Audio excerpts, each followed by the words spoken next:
I love having kids in court. It is by far the best part. I love babies, and I make them always bring the babies up so I can hold them and smell them and just interact with them. You know, a younger child, and I mean from infant all the way through into school age, they really have the ability to read people and circumstances much, much better than we do as adults. I love the young kids, the 3-4-year-olds, and we talk about Paw Patrol, and we talk about dinosaurs, and we talk about lollipops and rainbows. Kids are incredible. And I was lucky enough to have a caseload of a lot of teenagers. And they really just took a special place in my heart. I love the 8 and 10-year-old kids because they just say some of the funniest things. And I love it when the teenagers come because they're either really intense or just very questioning, or they're just very random too. And you just don't ever know what to expect with them. Teens are probably my absolute favorite population, particularly tough teens. I think that's probably because I was a pretty tough teen myself, so I empathize. So wise and bold at the same time. I think that teens give us a lot of inspiration for how we could boldly go forward in the world.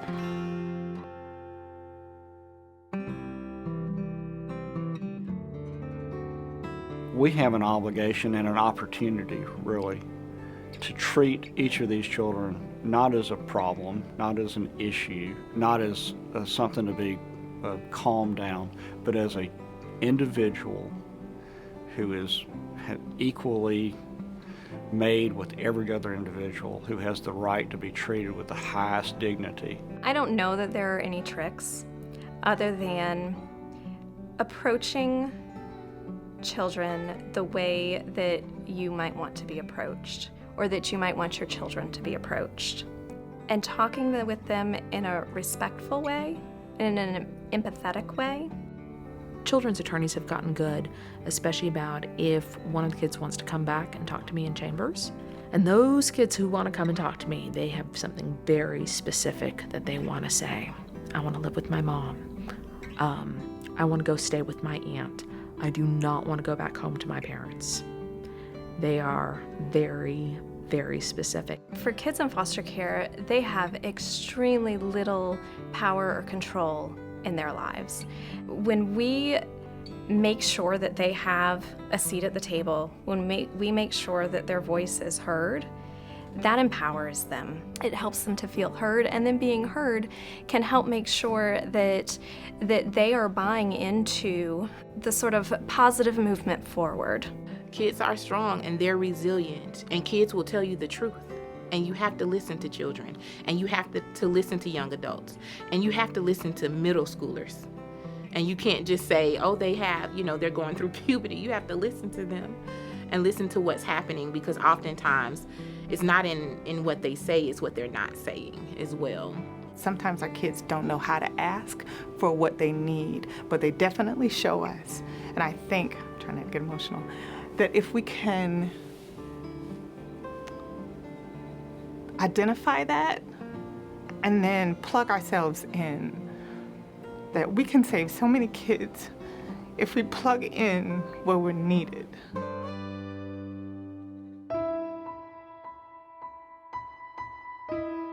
When I was growing up, I thought I was going to be a doctor. My dad was a small town physician. And whenever he'd come home from work in the afternoon, if I was sitting on the couch watching Gilligan's Island or something, he would say, go get up and do something constructive. And so I think what he instilled in me and in my siblings really was the idea that, those who have received much owe a lot to everybody else. When you see the families that you're helping, you see yourself. And you don't see yourself in need, you see that you had. And to imagine that if you did not have where you'd be, to see that there is someone who looks like you, who talks like you, who lives in the same area that you lived in and grew up in, but they just don't have what you have, that their life could be drastically different. So why not, if you're in the role and in the position to make it happen for someone else, why not make it happen? We don't always see the impact of our involvement, and to be able to sort of see, okay, I had a positive impact here, and maybe, just maybe, I'm having some positive impacts elsewhere that I don't get to see, right? But it's, you're doing good, and I had a hand in that, and I can feel really good about that. When the judge finally said, all right, you guys are now adopted, these are your parents, their smile just brightened up the entire room. And of course I became emotional. I cried, and I told, the adoptive parents how happy I was that I was able to do that. I found this match. I made this happen, and I get goosebumps just thinking about it, because this is why I do it.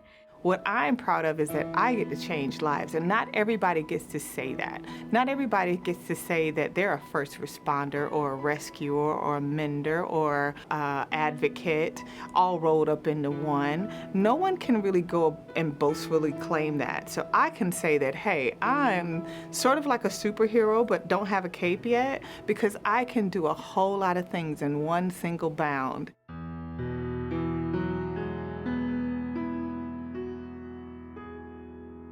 I think what really hurts my heart is when I see that people who come into this profession wanting to help families, wanting to help those underdogs with that same passion that I've kind of inspired me, and then you do your best, and then somebody does something evil or does something horrible to a child, and it just hurts.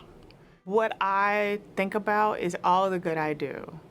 And one newsreel is not going to take away all the good I know I do. The DFACS workers, the people who stay in the fight for them to make sure that they have what they need. It makes me hopeful that, we may not can save them all, but we can save a lot of them. DFACS is not broken. It just takes a lot of dedicated people to see it through. It takes someone that's willing to stay when things might be falling apart around you. It takes someone that's going to be dedicated to stay in spite of the challenges that go on around us. There's times when at the end of the day you say, I don't know if I can do it again, but you rest and you're reassured the next day, no, I got to get up and I got to keep striving, I got to keep fighting, because these children are dependent on us.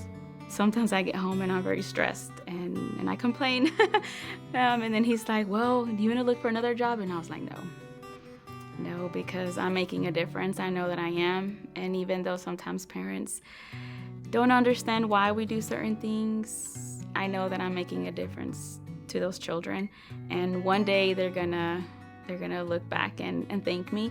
And even if they don't, I know that, that I changed their lives. I also think it's a good reminder of what it's like for our families oftentimes. I'm sure that many days they've just wanted to quit completely, whether that's in parenting or life or any particular challenge they're trying to overcome. And so certainly, if I can get myself back on the horse and walk back into work the next day, it's a good reminder that we're really asking families to do the same thing. We have a resilient staff in DFACS. We have a strong staff in DFACS. The human spirit is strong. It's strong. And I think it's strong because we have to be. We have to be. I'm just very grateful that I've kind of, like I said, fallen into this job that doesn't feel like a job. It feels like I don't know. I like to think that my dad would be proud of me.